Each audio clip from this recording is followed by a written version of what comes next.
All right. Thank you so much for coming. Hope everyone's having a great Ignite week so far. Yes? Yes? Awesome. So welcome to everyone in the room and whoever is following digitally or online. We are thrilled to deliver this session on how migration and modernization can help us deliver joint growth for ourselves and for our customers. My name is Anant, and I work on this cloud migration and modernization at Microsoft. I'm thrilled to be joined later on by my colleagues, Holloway, who works on our sales and GTM efforts, and then Dave Miller, who works with a lot of you in the room as well. We are also going to be joined by one of you, who's Roger Whitehead as well, who will come up and share his insights as well. But first, it's always energizing to hear from partners. So let's roll the video, please, and hear from some of you on this topic. Azure has unlocked a whole range of opportunities for us across all the spaces that we operate. We migrate a lot of legacy applications, and we can transform those applications in the process. It is not only classic infrastructure and application migration, but it's also a lot of the beyond migration capabilities that we're finding here, whether it takes the form of AI enablement with Azure AI platform, can be analytics with Microsoft Fabric, can be hyper automation with Power Platform, or security with Microsoft Cloud Defender. The list goes on. Azure accelerated Capgemini to industrialize application modernization and migration. With the tools like Azure Migrate, Azure Code Assessment, we are able to automate the discovery process and accelerate that early assessment phase. Platforms, security, governance, customers can trust and rely on it. Having the agentic AI capability there to do transformations, code refactoring in less time, better, quicker, and a more predictable time frame has just been fantastic for us. And obviously, it helps the customer with lower costs. It helps us with increased sort of a revenue stream. Microsoft Azure is an incredibly comprehensive platform, and there is so much activity there. Where Syntax is concerned, the ability to play up some of our particular vertical strengths. Azure is absolutely critical for Data3 and a core part of our strategy for FY26. It's accounted for double-digit revenue growth within our CSP business, and that business also is double-digit revenue growth in our solutions business as well. So the advice I give to partners who are considering Azure for their next migration and modernization is really don't delay, go ahead. The tools are there, the support is there in the ecosystem. Start with the mindset of GenAI first approach. Leverage the tools like Azure Migrate, Azure Code Assessment early in your assessment phase to get a better output. Azure is a great place to be, and I strongly encourage you to get there. Awesome. A round of applause for our partners who participated. I know Roger is here. We have Jim as well somewhere here, Scott and Satish. So thank you so much for participating with us. So let's keep moving. I want to first touch on the market opportunity, and then I'll get to the partner opportunity listed on the slide here. We've worked with a variety of analysts, and the public cloud services as a market, right, is expected to grow at 21% in 2026. And there are two reasons that we hear from analysts when we speak to them for that growth. Number one is AI transformation. That's what they keep hearing from their customers, right? And then the second reason is a lot of customers are actually green lighting and accelerating their migration and modernization projects to be really AI ready. So those are the two key drivers for this whole market to grow. In fact, estimates indicate that the public cloud market is projected to reach $1.5 trillion by 2029. That's 2x the growth from today in the next 3 years or so, right? So we did some cross-validation with researchers like Forrester and IDC, and our studies cross-validated a similar 2x top-line growth opportunity for partners as well, right? So the market is growing at 2x over the next 3 years, and we fully expect that your cloud modernization and migration practices would also follow that same trajectory. So again, a lot of growth to be had here, particularly with AI transformation. Now, in the keynote earlier this week from Judson and hopefully from Nicole, you might have heard of this class of firms called frontier firms, right? These frontier firms are not just dabbling around in AI, but they're actually deploying and experiencing the benefits of AI transformation at scale, right? We call them as being powered by intelligence on tap, right? And they're doing three things, these frontier firms. Number one, they're actually reinventing their processes, be it customer-facing experiences, be it their operational experiences, or even their internal employee experiences, right? So they are reinventing all of that. they are then saying that, look, we're going to establish human and agents teams working together, right? So looking at AI as a great amplifier for humans. So that's the second thing that they're doing. And the third thing is they're going all in on a modern cloud foundation like Azure, right? So let's touch a little bit on the modern cloud foundation piece, and then we'll go back to frontier firms. Even today, right, migration and modernization is a topic that has been around in the public cloud dialogue for several years, right? So it's not net new. We actually see a lot of customers have gone all in on Azure, right? And they've actually moved to Azure as their modern cloud foundation. And there's a ton of business value they're already deriving, right? Look at agility or operational efficiency or speed to market, right? These are all IDC validated findings, and there's a link at the bottom. I encourage everyone to read it because these are based on real customer engagements, which many of you have participated in delivering. However, there are still barriers in the overall North Star or in the overall journey to frontier, right? And then you sort of can correlate migration and modernization to these barriers as well. The three things that we are hearing at this point from customers include, the first one is technical debt, right? A lot of customers keep telling us that, look, poor historical architectural choices or shortcuts in code quality or people having left the organization means that they're holding the baby, right? A lot of their on-premises workloads are just staying on-prem because of just accrued technical debt, which causes inertia in moving them, right?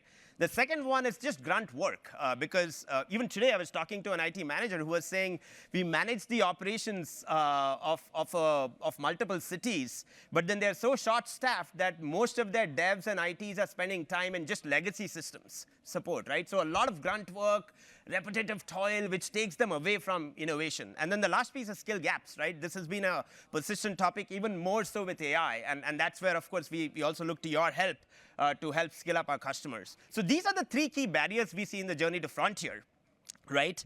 Which is why we are, earlier even this week at the keynote as well, we introduced the concept of agentic migration and modernization to remove these barriers, right?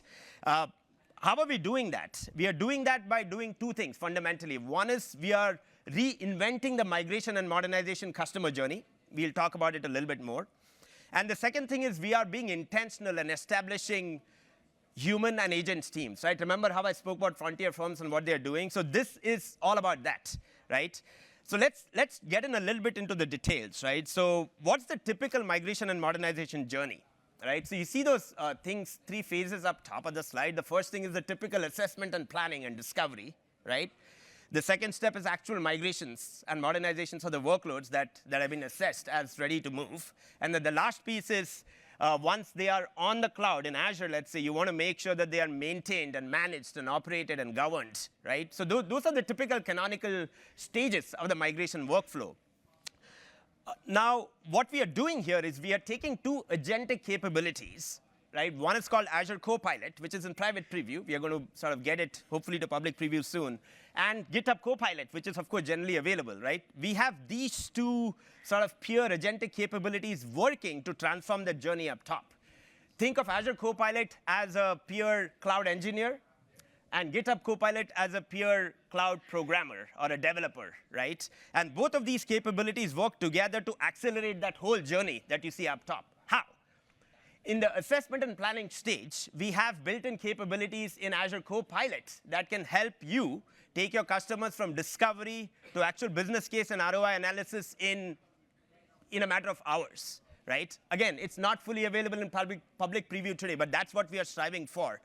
I've spoken to many of you, and you keep telling us that, look, the assessment and business case takes months, right? If not several months, right? So we want to shortcut that in a big way by getting to business cases quickly and also providing application-aware 6R recommendations through tooling, right, as opposed to guesswork, right? So think of an app that is fully discovered.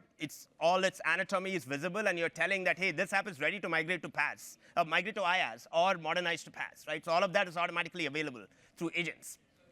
Then in the migrate and modernize phase, we say, look, we are going to automate the entire process of building out landing zones, which a lot of us use things like the cloud adoption framework and the well-architected framework today. But we're going to do a lot more automation of that. We're going to have automated provisioning using infrastructure as code templates, right?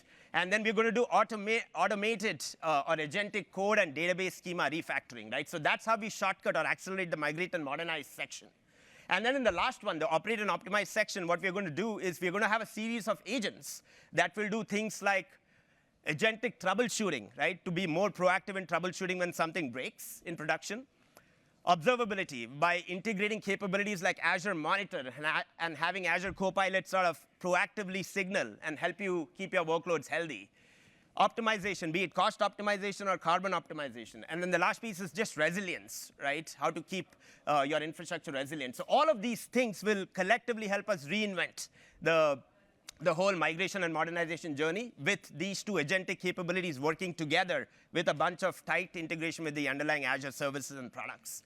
Now, the goal in doing all of this, or the bottom line for us as partners, is to remove and address technical debt, so automate that grunt work and bridge those skill gaps that we spoke about, right? Which are the 3 key barriers to getting to that frontiership, right? So think of it this way, right? There's a reinvention up top. There is agentic capabilities between humans and agents that work together, which ultimately remove the barriers to frontier, right? So that's kind of our approach here. Now, you might say, well, what percentage of workloads in my customer's estate do these agentic capabilities impact? The answer is pretty much the whole thing.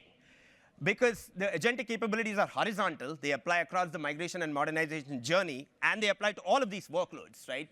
I want to upgrade and modernize my .NET and Java apps. Check, we can do that. I want to actually modernize my on-prem SQL server to Azure SQL, right? It could be managed instance or IaaS or hyperscale Azure SQL piece. We can do that. My Oracle and PG SQL, I want to modernize to PaaS. I want to do some automated data movements and schema conversions. Yes, it can do that. VMware, I want to re-platform to native Azure IaaS and PaaS, or I want to stick with Azure VMware solutions. No problem, right? The tooling can help with that. Linux, I want standardized images and automated patching. No problem, I can do that. Same for IT ops and security for real-time remediation and security and compliance, right? So the point is that the whole estate-level migration and modernization opportunity can be transformed with agentic AI, with humans and agents working together and us jointly reinventing that migration and modernization process.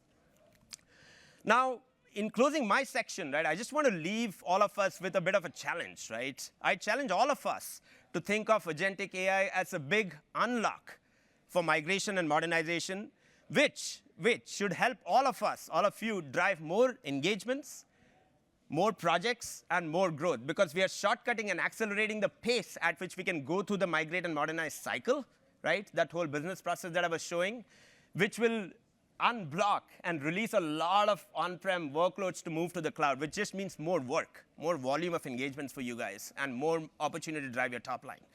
And ultimately, the North Star is to drive our customers jointly to the frontier firm status. Cool. So with that, I'm going to invite Randy, our GTM leader, to talk about key FY26 migration and modernization priorities and how we win together. Hey, thanks, Anant. Appreciate it. And thanks to all of you for being here and being on this journey with us. There's a lot of new capabilities and things that we're introducing this week, and we're excited about that. But fundamentally, our strategy is very similar. So let's talk about that and how we help customers on this journey to Azure and becoming frontier. So we're seeing a couple of areas of focus for customers to kind of work through this journey and make sure they achieve the right business outcomes. The first is, as Anant mentioned, this idea of a modern cloud foundation is really critical. Helping customers to migrate and modernize workloads to Azure, taking the on-prem estate, getting it optimized, getting it modernized, is a key prerequisite for a lot of our customers as part of the AI transformation. They have to be in a state where they're more agile, more optimized, and in a better position to do that kind of AI modernization. The next step on the journey oftentimes is tapping into the data assets of the enterprise. And we really see that as data is the fuel for not only accelerated business insights, but the foundation on which customers can build robust AI solutions. And so by unifying the data platform across operational data, analytics data, and real-time data sources, customers really have the opportunity to achieve the foundation that's required for them to go take the next steps in AI capabilities. And this is the foundation upon which they're able to really then unlock the opportunities around AI-infused applications, the use of agents. So the go-to-market we have is structured around kind of helping customers through this journey. Again, every customer's on their own journey, and they have unique entry points, and some customers are pursuing these paths in parallel. But I really want us to make sure that we're thinking about the importance of the modern cloud foundation for many of our customers to get them to where they need to be longer term. So here I just want to take a moment to kind of recap how we think about the overall go-to-market for Migrate and Modernize and the components of that that really lead to the right customer outcomes and the optimal customer journeys to be successful. The first is we really have to look at the entire customer estate in a way that we haven't necessarily consistently done in the past, and think about not only the Windows and the SQL infrastructure, but also the Linux environment for the customer, the open source database infrastructure the customer's running, and the application portfolio, which is inclusive of .NET apps, Java apps, and other frameworks that are critical to the customer success. We have to look at all of these things together to make sure that we can make the right recommendations to help that customer optimize and modernize along this journey. In addition, for many of our customers, they've standardized over the years on VMware. And there's a lot of changes going on in the market around VMware, not only commercial changes with Broadcom's business model evolving, but also new compelling events for customers to modernize systems that maybe that they've been running and operating effectively for a while. And now with this advent of AI and this focus on infusing AI into more applications, they're having to take another look at those capabilities and think about, are there opportunities to move those solutions to a cloud-native architecture, be that on IaaS or on PaaS, but also understanding that many of the workloads just need to operate very efficiently. And part of that efficient operation can be a cloud-based deployment of VMware, like we offer with the AVS solution. In addition, we also understand that our customers have oftentimes the crown jewels of the enterprise in their ERP systems. So winning the enterprise application platforms and thinking about how we're helping the customers to have effective journeys on platforms like SAP and Oracle is really critical. And again, it varies by customer, but one of the things that I hear consistently from the customers I work with and the partners I work with is that if we don't address the enterprise applications, we're really not going to have access to the full transformation opportunities that are available within most of our customers. So very critical that we think about that part of the journey as well. And then finally, our customers expect us to ensure that they're secure and compliant on this journey. So to me, this is not about security products only. It's about consultative conversations around what the customer needs are around security and making sure we've done the due diligence to ensure that whatever cloud outcomes they're achieving are secure and compliant every time. So let's spend a few minutes talking about the migration and modernization of the core workloads and what that opportunity is. So let me start by saying this, and I think, and we rely on all of you to help us with this. The Microsoft-based workloads, Windows and SQL Server, are really a must-win on Azure. We have to help customers see the best path to migrate, modernize, and optimize those workloads with us. And there's a huge on-prem installed base still. And so if we're going to be credible with customers around this cloud journey, it's absolutely critical that we're having that conversation around Windows and SQL and ensuring the customer's on the right path to get to a platform where they're going to be AI ready around that infrastructure. And so there's a few things we think about here that are going to be really important to help us capture the opportunity and align with customers on their journey. The first is making sure that we understand the customer's profile around infrastructure and where they see end of support trigger events for environments that are running out of support. We've got to make sure that we're addressing those conversations. I want to be clear. End of support isn't always a trigger for migration, but it's definitely a trigger for a conversation to help the customer make sure they have a plan to address that technology. And as part of that, there may be opportunities to come out of that around accelerated migration. In addition, we have a lot of customers that are continuing to maintain their investments in SQL Server. And so we got to make sure that we're having the conversations around those renewals to make sure that we understand how we're going to help that customer not only take advantage of the new AI-ready capabilities in SQL 2025 as an example, but we're thinking about that as part of the holistic strategy to help the customer realize value from the continued investment. So as we think about that part of the estate, then coupled with what we're doing on the open source side, the opportunity on the open source side is just to make sure we're not leaving workloads behind that are critical for the customers. As many of you know, over 60% of the workloads that run on Azure today are based on Linux. They're open source. And that number's growing fast, and AI is an accelerator for that. For many of our enterprise customers that have this migration opportunity, what they're telling us is that they want to understand how we work together with partners and with the ecosystem to deliver those outcomes. And you're a critical part of that. So I would encourage all of you to think about, like, how do we tap into the resources we have, not only from a Microsoft perspective, but with the joint partnership we have with Red Hat and with other distros, to make sure that we're bringing the right information, the right recommendations to those customers, and then leveraging the programs and the investments we offer to accelerate those outcomes. Let's talk a bit about app modernization as well. I think it's a critical piece of this story. And there's a huge investment that customers have in on-prem applications built in .NET, built in Java, oftentimes running on legacy runtimes where they're running, they're either out of support or they're in need of maintenance, they're in need of modernization. I think Roger and Dave are going to talk about that a little bit and what that opportunity looks like from a partner perspective.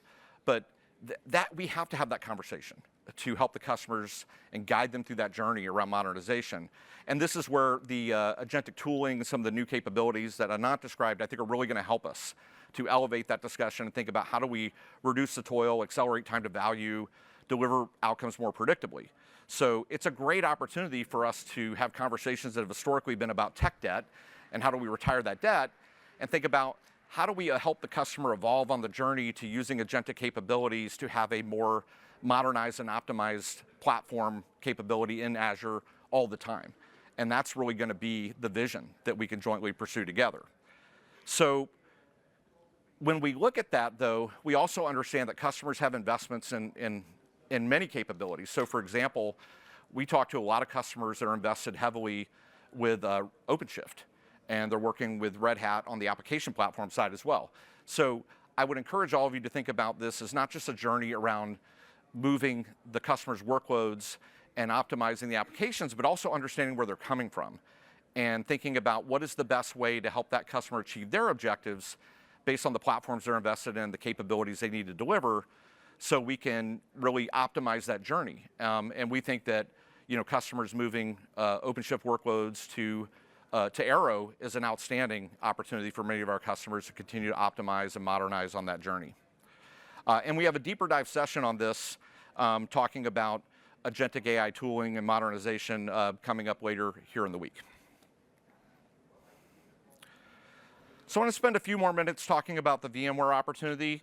I think the headline here is that there's over 70 million VMs running on VMware, and there's an extraordinary amount of Microsoft technology embedded in many of those virtual machines. Many of the customers I talk to, 60, 70% of the workload mix in VMware is Microsoft-based technology. So what does that mean?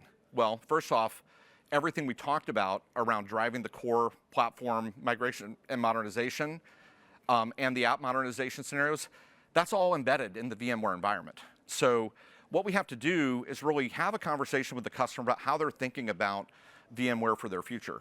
And I want to be very clear. I think VMware is going to be around a long time. It's solving problems for customers. I think that's great.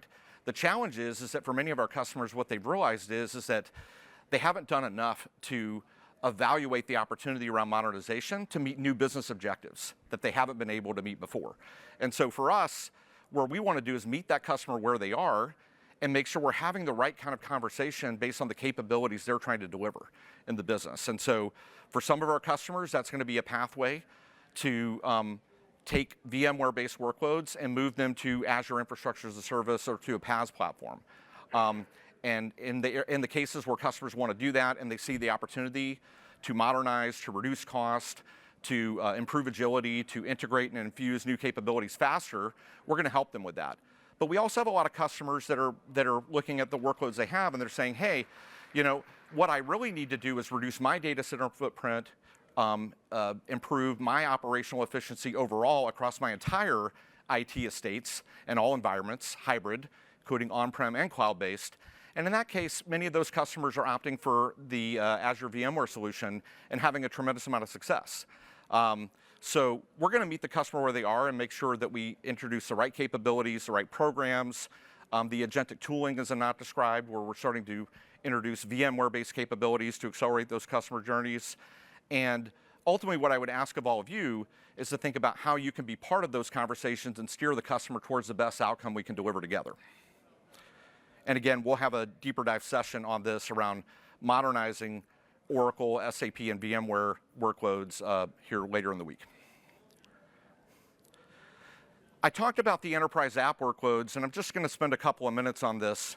I think the thing that I want to emphasize here is that these are mission-critical workloads for the enterprise, and there is no credible story around enterprise transformation, cloud transformation, AI transformation that we can deliver to customers running these workloads if we don't address exactly like what they're trying to do, to continue to optimize these, to modernize them, to make them cloud ready, and or to continue to invest in them in an effective way longer term.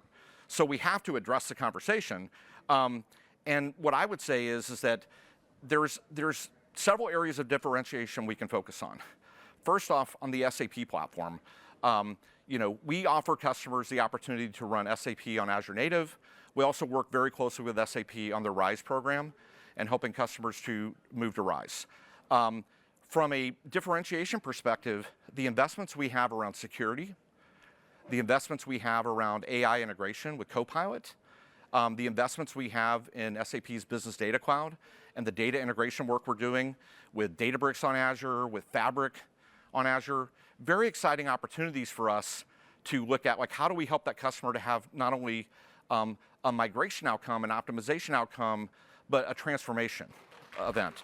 And so it's a very exciting time in the SAP space, but we have to actively engage that conversation and help to drive that transformation proactively. From an Oracle perspective, it's very simple. We have the largest global footprint and investment of infrastructure of any hyperscaler with Oracle. And the reason that is that Oracle knows that we have enterprise credibility like they do with their customers. And then when customers are looking for a real enterprise story with a partnership between two companies that understand the enterprise needs, they're really looking to us to lead in this space in the market. And so we're invested heavily with Oracle. There are customers that are going to want to modernize workloads off of Oracle and move to other platforms, but many customers are happy with what they're delivering with Oracle capabilities today, and they want to figure out how they take advantage of Azure to accelerate those outcomes and or to start modernizing the applications that run on Oracle that can take advantage of these other capabilities we've been talking about. So again, we have that session later in the week. Check that out. But think about a few things. Number one is, where do we have opportunities with customers running SAP where they have a migration event or a supportability event based on the platform they're running on? Where Oracle customers are looking to accelerate cloud migrations and use the Oracle capabilities to unlock the joint opportunities we have together. And let's just think about leveraging programs and a consistent approach, as we've talked about, to drive those outcomes. So finally, I want to touch on security, and this is really simple. It is our responsibility to engage customers in a way that we leave no workloads behind from a security and compliance perspective. And what do I mean by that? What I mean is that we can't shy away from the conversation just because we don't typically talk to the CISO, or we don't typically work with the security groups within the organization, or the fact that they have many other products around security. Of course they do. Customers are investing in a lot of different areas to have different types of capabilities to ensure their environment's secure, their data secure, and they remain compliant. That said, we believe that for customers moving to Azure, we have core fundamental capabilities around Defender for Cloud and around Azure Network Security Services. They're going to help that customer to ensure that they have a secure cloud migration outcome. And so there's a lot of investment in this space. We partner very closely with our security business unit to make sure we have a consistent approach and story across the teams. And I would encourage all of you to invest in the session we have later in the week around accelerating secure migrations and innovation. I think it's really critical. So again, our story continues to get better. We're going to continue to evolve and help customers to accelerate cloud outcomes.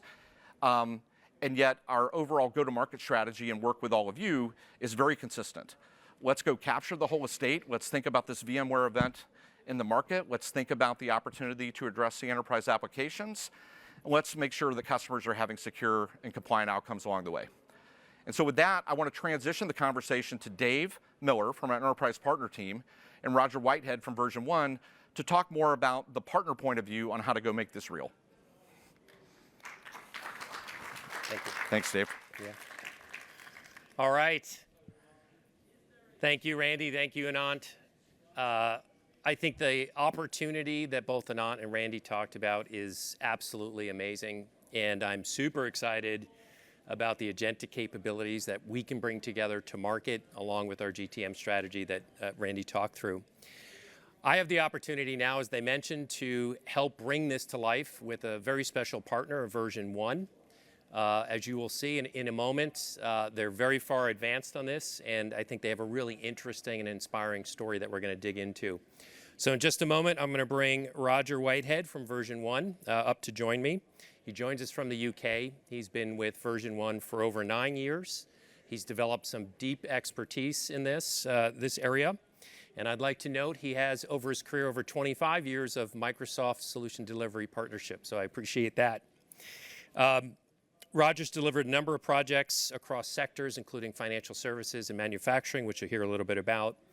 And version 1 themselves has been Partner of the Year winner or finalist for 3 consecutive years and has 6 specializations. So with that, let's give a warm welcome for Roger. Thanks, bud. Dave. All right. Thank you, Roger, for joining. Beyond the accolades and my intro, maybe we'd start with just a little bit of a brief overview of version 1. Yeah, sure. So version 1 is a business and digital transformation solution provider. We've 3,500 team members in 14 global locations. And really our approach really is based on a deep expertise really in application modernization, in service management, and a range of underpinning technologies really around digital data, AI, and cloud.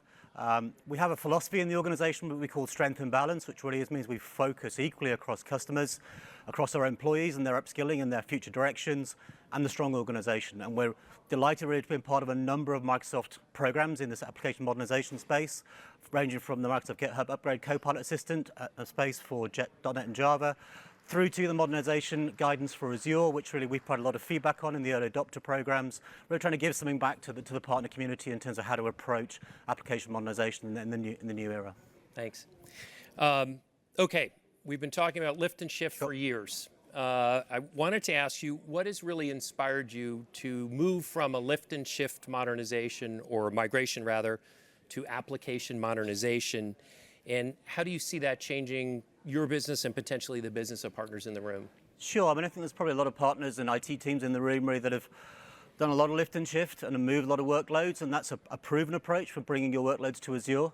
I think one of the things that we've recognized, however, is that although you're providing a level of platform modernization, you're maybe providing a level of transformation as part of that, not really providing that business value and that business transformation value to the customers themselves. And what are those business stakeholders getting from that activity? So really, our application modernize approach really focus really on that business value piece. What are those customer needs? How do we retain and enhance that business value? How do we go beyond pure kind of tech refresh in terms of how we do that? So whilst maintaining that operational excellence as part of that. So we do this across a number of different sectors. You mentioned financial services, manufacturing, and we've just done a significant agentic AI transformation for a customer of ours, Foundation Risk Partners, really where we've modernized a solution really in weeks that would normally have taken months to deliver. And it's applying a lot of those philosophies really to do that. So it's focusing on those outcomes, looking and understanding what are those business needs.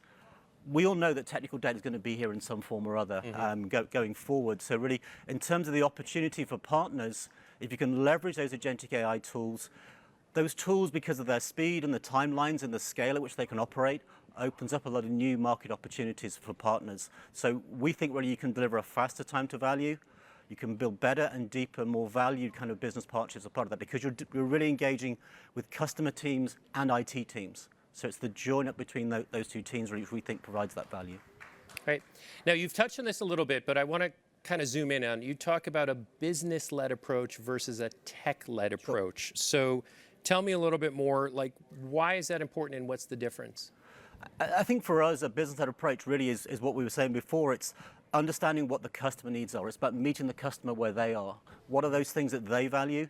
It might be new markets, new opportunities, regulatory, policy aspects, driving those continued sort of business efficiencies. It's really about understanding what that means and then aligning those migrate and modernize approaches to those, but also being able to measure what those outcomes actually are. How are you actually progressing against those outcomes? So for us, really, we're trying to avoid just doing the technology for the technology's sake because of those support life cycles, because of those refresh cycles.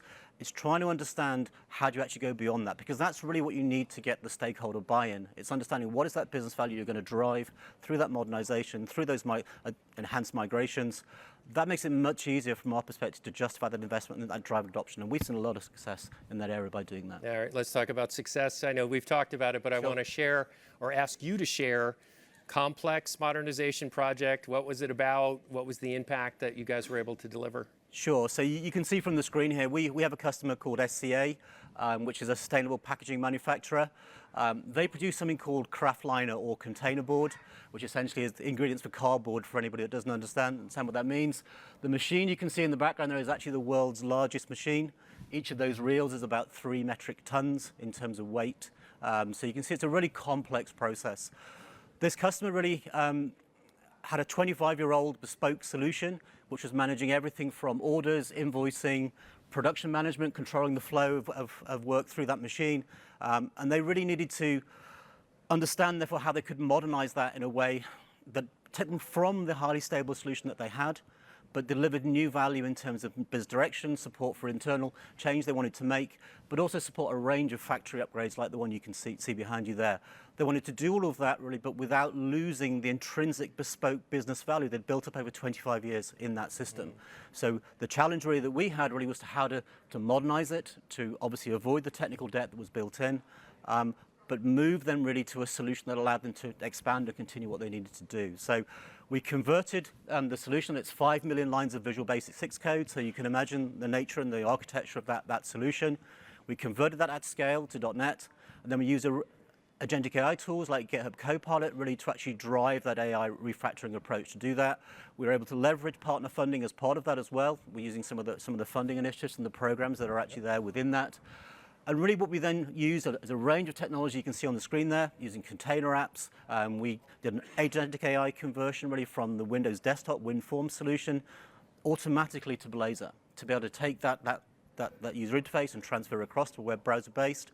But we also use agentic AI to go in and focus on the business logic that was within those Windows desktop applications and refactor it and re-architect it into the wider solution. So not a simple challenge, but we did it really with a lot of incremental modernization. And what we mean by that is we were progressively modernizing business module by business module. So we're delivering that transformation in parallel. So we were literally running old modules alongside new modules. We were able, therefore, to do a lot of regression testing to prove the solution worked, and we retired the old module. So we did that progressively. Each of those modules went live one at a time. So we're effectively running old and new live in production and modernizing live through to production as well. The end result was there was no downtime in terms of production.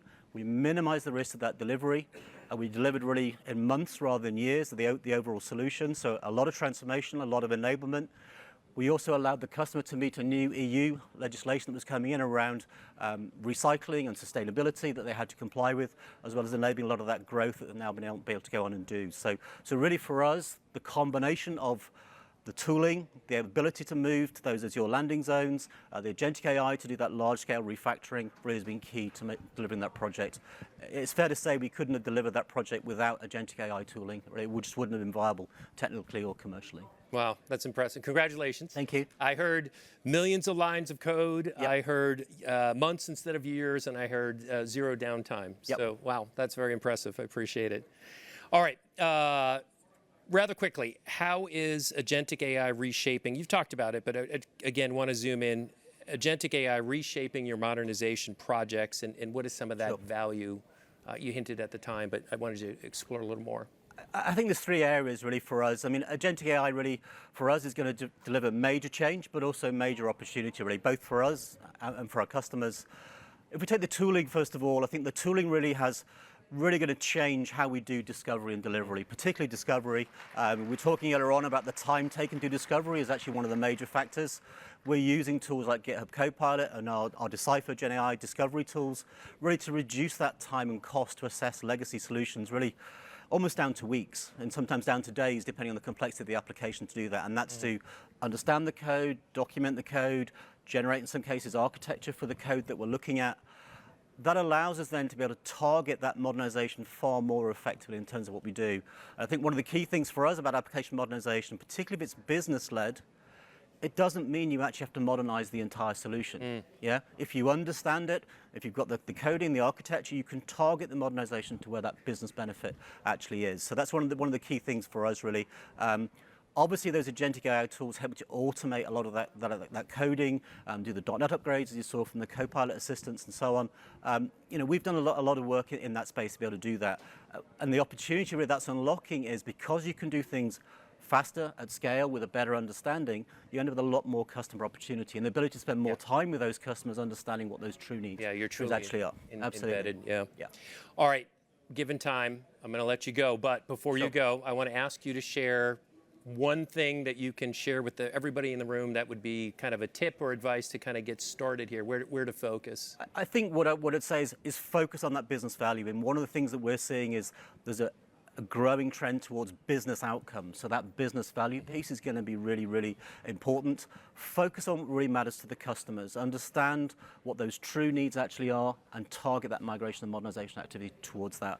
And I think the second thing really is build that confidence, build that understanding, and build that capability in the tools, but also understand how to govern them in terms of how you deploy them, how you manage them, and how you control, regulatory aspects or sensitivity aspects that go with that. You make it sound so easy. We try.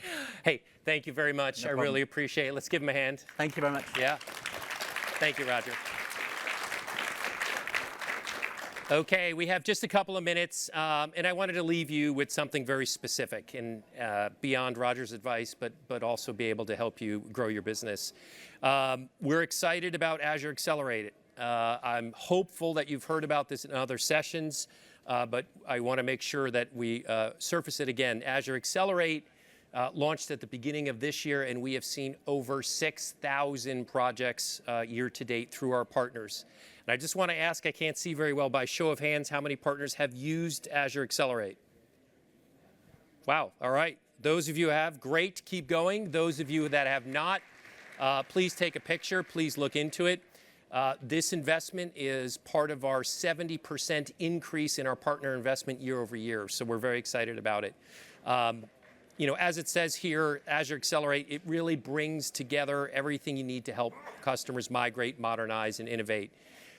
Customers can access trusted advisors, that's our partners. They can unlock Microsoft investments, and they can get support across all scenarios. Plus, we've added a new zero-cost deployment benefit through the Cloud Accelerate Factory. If you haven't looked into that, I think that's a great resource for partners to take advantage of to speed that migration capability that is secure and helps you be more efficient. All right. Lastly, hopefully, as you know at Microsoft, and I think we've said it a few times, we're very committed to your success as partners, and we're here to help you grow. We've invested a lot of resources through our skilling programs, demand generation resources, those direct investments I just talked about, and so that you're equipped to capture new opportunities and accelerate your business. We've got a lot of materials, solution playbooks, if you haven't seen those. As Randy talked about our GTM, as we talk about our MSEM stages, we have partner design playbooks for Cloud and AI platform down to the workload to help you partners to understand how to go to market effectively. All right, bottom line, Microsoft is here to help you create demand, get ready, and grow your business. Let's take action together. Thank you for your time today. On behalf of the Microsoft team, thank you, and we hope you have a great Ignite.